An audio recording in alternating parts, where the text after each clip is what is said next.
Hello, welcome to 1995batman.com. Today we're going to be looking at the Riddler and Two-Face figures from Spinmaster's DC Retro Collection line. So yeah, these are brand new for 2025 figures, but based on the old movie and based on the old Kenner artwork and everything.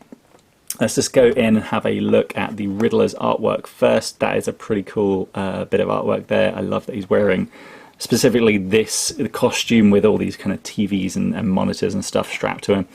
But they've also gone with a kind of like completely white-eyed version. So yeah, he looks kind of, yeah, crazy, like some sort of horror movie villain there. And then Two-Face looking completely unlike Tommy Lee Jones, but still I kind of love that he's kind of reaching way back with his fist and about to punch someone in the face.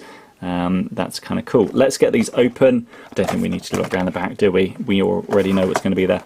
Let's get these open and have a look and compare them to the old Kenner toys.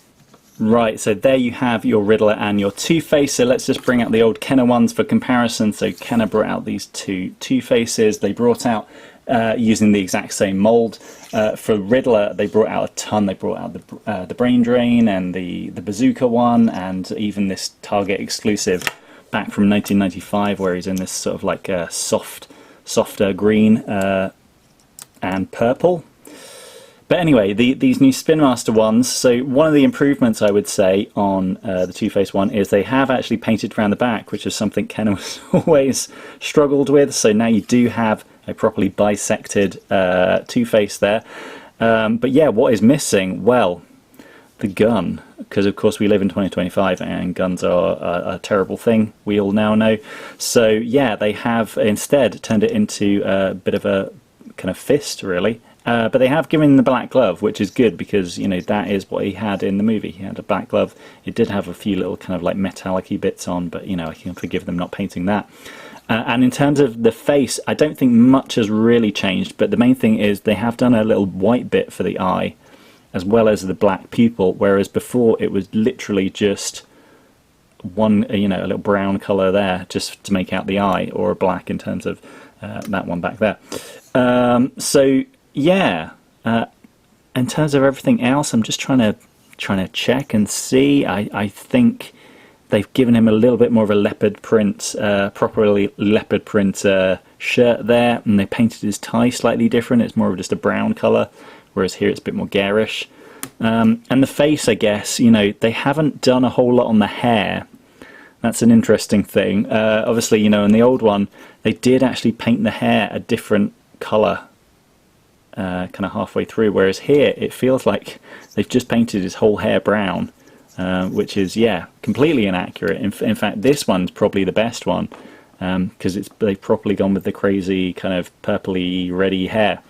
So yeah, some wins, yes, and some misses. You know, the whole not having a gun thing is I don't know, it's kind of crazy.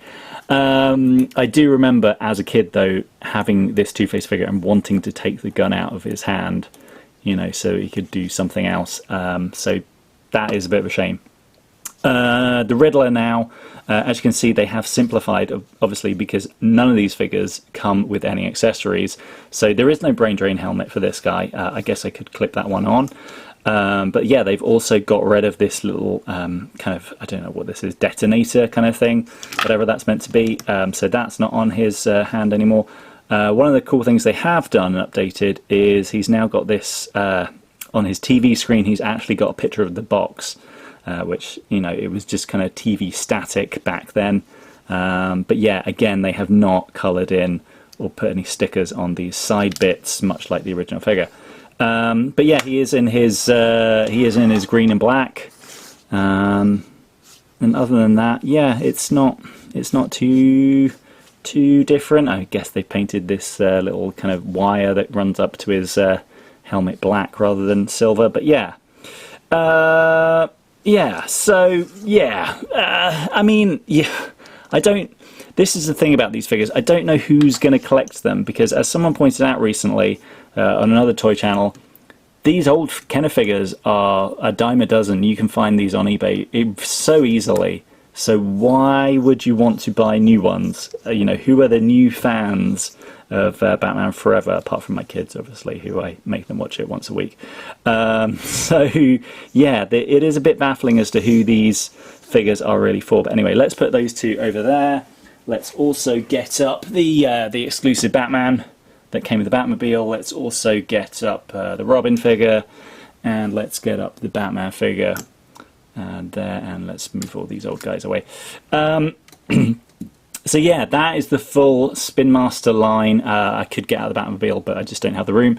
I would say I really don't know about these figures, because as I said, you know, they are just reuses of the old Kenner stuff. If they came with new backpacks or, you know, new sculpts or something, I would recommend them more highly, but as it is, I can't really.